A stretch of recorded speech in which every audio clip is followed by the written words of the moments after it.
Hello अस्सलाम वालेकुम students, it's me रहमत Ali Shah from maths engineer. Students, आज हम उर्दू पेपर को अटेम्प्ट करने का मेथड सिखाएंगे और एक्सप्लेन करेंगे कि बच्चे कैसे पेपर को अटेम्प्ट करें कि वो उर्दू पेपर में अच्छे से अच्छे नंबर ले सके और अच्छे से मार्क्स उनके आ सकें। बहुत सारे हमारे बच्चों को मसला होता है कि वो पेपर को अटेम्प्ट कर जाते हैं, सही से भी लिखते हैं, फिर भी उनके मार्क्स नहीं आते। तो उनका जो मेन मसला होता है वो पेपर को अटेम्प्ट करने का मसला होता है।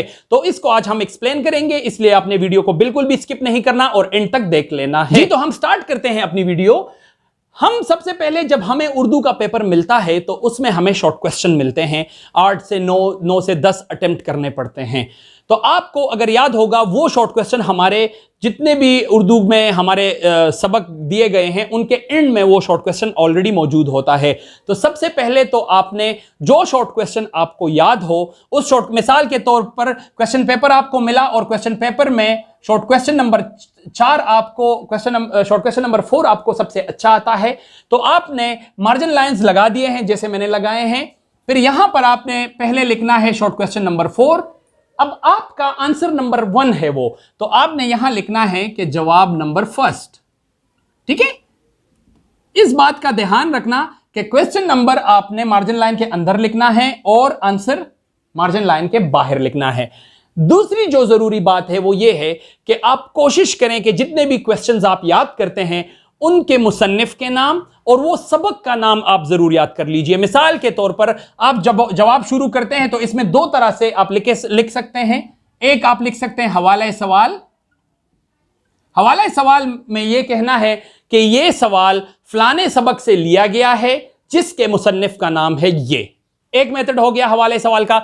दूसरा, जो बच्चे हवाला सवाल नहीं लिखना चाहते तो आप सिंपली भी लिख सकते हैं सबक का नाम, एक हेडिंग हो जाएगा, और यहां पे सबक का नाम लिख के फिर मुसन्निफ का नाम। ठीक है जी, तो ये 2 हेडिंग आपके हो जाएंगे और उसके बाद आपने नीचे अपना जवाब शुरू कर लेना है। ठीक है, दूसरी जो जरूरी बात है वो ये है कि जब भी आप क्वेश्चन को अटेम्प्ट करते हैं तो कोशिश करें कि बेहतर से बेहतर हेडिंग आप उसमें बना सकें। उर्दू पेपर में जितने प्यारे हेडिंग्स आप लोगों ने बनाए होंगे उतने अच्छे नंबर आप लोगों के आएंगे। तो कोशिश करें कि सबक और मुसन्निफ का नाम जरूर याद कर लीजिएगा और फिर उसके बाद अपने क्वेश्चन को नीट एंड क्लीन लिख दीजिएगा। उसके बाद एक और है कि हमने क्वेश्चन को कितना लेंथी लिखना है। तो जैसे हमने अपने इंग्लिश की वीडियो में how to attempt English paper उसमें एक्सप्लेन किया है, ये भी लिटरेचर है, तो इसमें भी आप लोगों ने मैक्सिमम 6 लाइन्स, मिनिमम 6 लाइन्स और मैक्सिमम 8 लाइंस के अंदर अपने क्वेश्चन को वाइंड अप करना है। इससे ज्यादा लेंथी नहीं लिखना, क्योंकि बाद में आप जब और क्वेश्चंस अटेम्प्ट करेंगे तो इसमें आप लोगों को बहुत बड़ा मसला होगा। तो ये थी तो शॉर्ट क्वेश्चन की बात। अब नेक्स्ट जो हमारी बारी आती है वो है तशरीह की बात।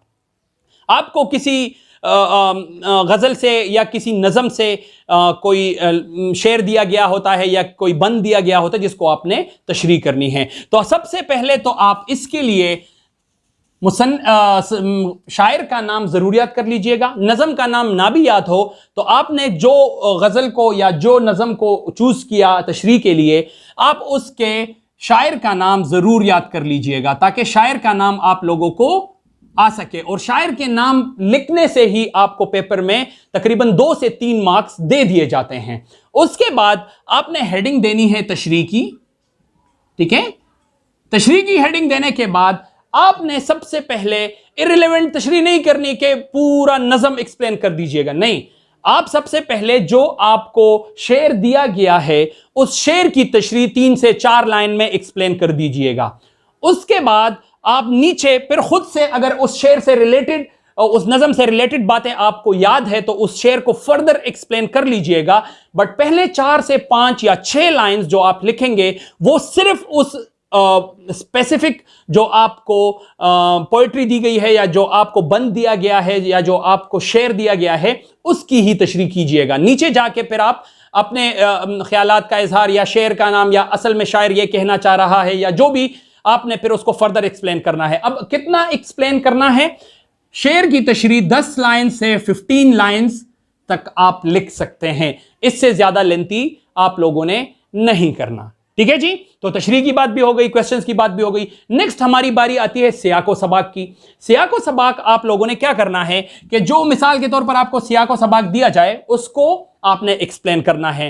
तो जैसे क्वेश्चंस में, जैसे पोइट्री में आपको सबक और मुसन्निफ का नाम याद होना चाहिए, इसी तरह सियाको सबाक में भी आपको मुसन्निफ का नाम और सबक का नाम जरूर याद होना चाहिए। बल्कि आप कोशिश कीजिए कि उर्दू के हर क्वेश्चन के साथ आप लोग सबक और मुसन्निफ का नाम जरूर लिख लीजिएगा। यह आपके नंबर्स को बूस्ट करेगा और आपको 2 से 3 नंबर एक्स्ट्रा मिलेंगे और दे दिए जाएंगे।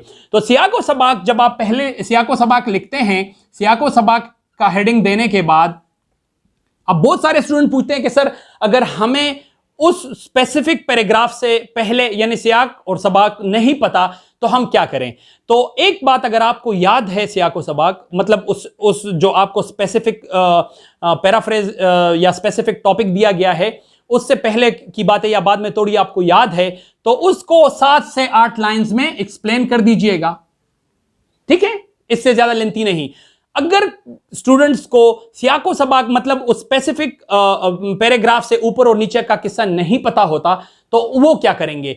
वो स्टूडेंट्स के लिए बात यह है कि वो उस सबक, तो कम से कम सबक का तो आइडिया आप लोगों के जहन में होगा ना, तो उस सबक से 6 से 7 लाइन की स्टोरी अपने अल्फाज में सियाको सबाक में लिख दीजिएगा। ठीक है, उसके बाद बारी आती है तशरीह की। तो जो आपको पैराग्राफ दिया गया है उस पैराग्राफ को अपने वर्ड्स में नीचे लिख दीजिएगा, तो ये आपकी तशरीह हो जाएगी। लेंथी बिल्कुल भी नहीं लिखना।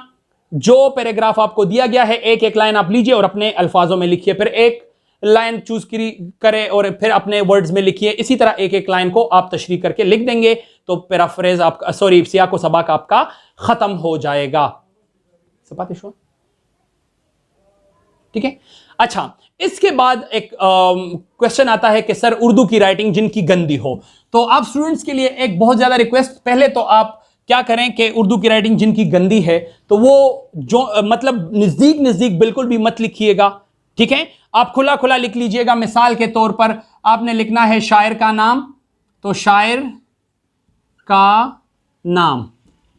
आप देखेंगे इसमें थोड़ी थोड़ी गैप है, जरूरत से ज्यादा भी गैप ना हो और बहुत ज्यादा जॉइंट भी ना हो। ठीक है, थोड़ी सी गैप एक वर्ड के बाद दूसरे वर्ड में, फिर तीसरे वर्ड में, फिर चौथे वर्ड में आप दे दीजिएगा, तो इससे आपकी राइटिंग और अच्छी लगेगी। एक और बात एडिशनल कि जो बच्चे बॉल पॉइंट पे नहीं लिख सकते तो उनसे रिक्वेस्ट है कि वो कम से कम उर्दू का जो पेपर है वो पॉइंटर पे अटेम्प्ट कीजिएगा। तो पॉइंटर से आपकी जो राइटिंग है वो मजीद अच्छी लगती है और आपकी राइटिंग और निकर के बाहर आती है, तो इससे भी आपका पेपर अच्छा लगेगा। उसके बाद कुछ स्टूडेंट पूछते हैं कि सर हेडिंग मार्कर से दें या ब्लैक बॉल पॉइंट से दें, तो इसके लिए रिक्वेस्ट है कि अगर कट ब्लू मार्कर आप ले लें, कट पेन, कट निब वाला, तो इससे आप पहले रफ में थोड़ी सी प्रैक्टिस कर लीजिएगा, उसके राइटिंग स्किल्स आप देख लीजिएगा कि आप उससे लिख पा सके और लिखना आपको आ जाए।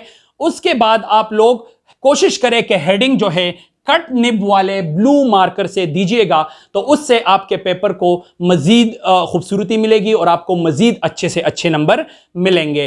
तो ये थी हमारी सारी बातें उर्दू के पेपर के लिए। आई होप ये आपको अच्छे से समझ आएगी और इस पे अमल करके इंशाल्लाह आप अच्छे से अच्छे नंबर ले सकेंगे। अगर आपको किसी भी क्वेश्चन का मसला है और आपको हमने यहाँ एक्सप्लेन नहीं किया तो इस वीडियो के कमेंट में वो बात प्लीज आप कर दीजिएगा, तो हम उसको भी एक्सप्लेन करके आप लोगों के लिए वीडियो बनाएंगे। अगर आपने अभी तक हमारे चैनल को सब्सक्राइब नहीं किया है स्टूडेंट्स, तो प्लीज आप सब्सक्राइब कर लीजिए, क्योंकि इसी तरह की वीडियो हम मजीद और लाते जाएंगे। और मजीद हम किसी भी सब्जेक्ट्स में अगर आपको मसला है तो उसको भी आप कमेंट्स में लिख सकते हैं, हम उसको भी एक्सप्लेन करेंगे। तो इन सब बातों के लिए प्लीज हमारे चैनल को सब्सक्राइब कर लीजिए और बेल के आइकन को प्रेस करना ना भूलिएगा, ताकि आपको हमारी वीडियोस मिले सबसे पहले। Thank you so much for watching.